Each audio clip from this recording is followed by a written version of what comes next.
What are you doing here? What? The sun flying from the moon? We're making offerings to the All-God, clearly. You too can seek his aid.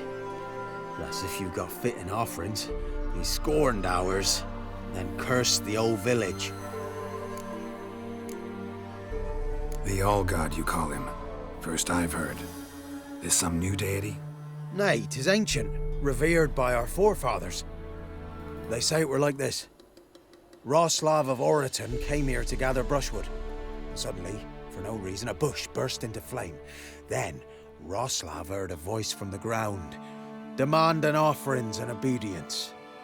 We've been coming here since then, bearing gifts, in exchange for which the All-God watches over us, keeps us from evil. Plain to see that. So, what's wrong with your offerings? You needn't mock us, you can see right well we brought scraps. Before the war, I wouldn't give this such to me elms. But what can we do? Such are the times. And they're like to get worse. All-God said if he don't get a rafter of bacon and a barrel of beer at least, the rivers will fill up with frogs and locusts or some such will devour the harvest.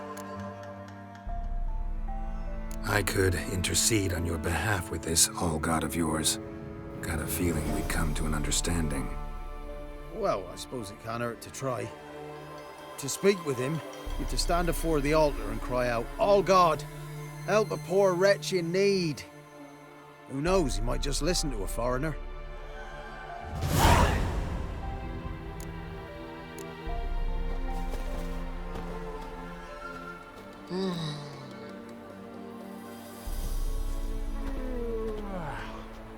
Oh, All-God, help a poor wretch in need. Pretty please. How dare you disturb my divine rest, mortal?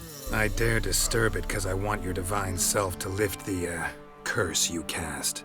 Those peasants really don't have... They must bring worthy offerings or they shall face drought, driving hail, earthquakes, avalanches.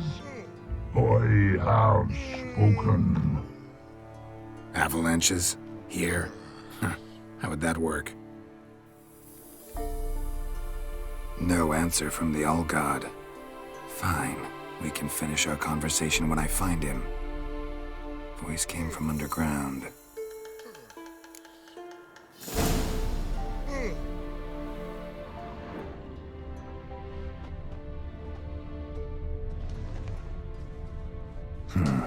Wine.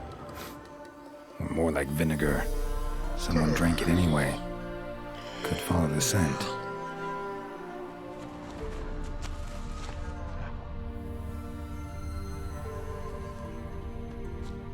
Nahal in his eye.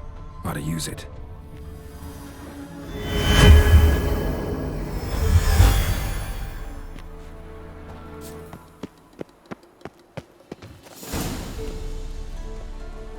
What? Who dares disturb my divine being? Geralt of Rivia. Pleasure. Expected the All-God to be corporeal in form, but never thought he'd be corpulent. Fattened up nicely at those peasants' expense. Expense? Expense?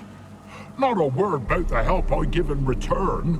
Blessings, absolutions, enlightened advice. Believe me, these folks need all of it. I'd watch over them still if they fulfilled their end.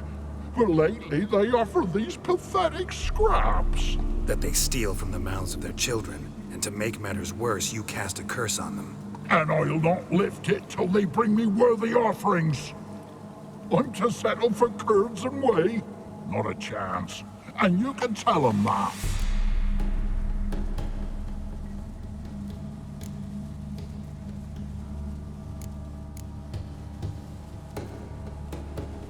Been in this hole long? For a century or so. One winter I found shelter here. Built a fire so large the flames leapt through the crack, lit the bushes above. I coughed from the smoke, and suddenly heard a peasant. A voice out of nowhere, he called. A miracle. Thus, I became a god. Parasite, more like. Maybe so. But what of Freya and Melitele then, hmm? Demanding prayers and offerings, giving naught in return? I talk at least.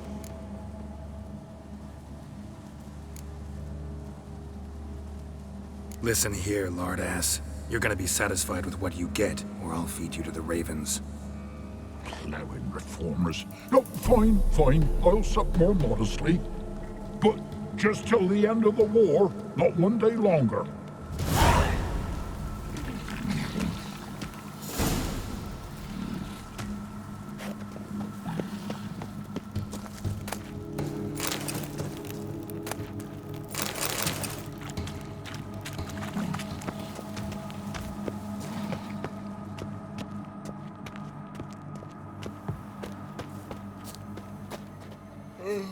Anything new?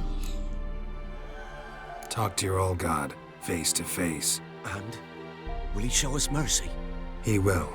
Promise to be pleased with whatever you bring. I told you. I told you the All God's merciful, understanding. Thanks, Witcher. Oh, one last thing. Did you know there's a crypt beneath this hill? I want to take a look sometime. Architecture's fascinating.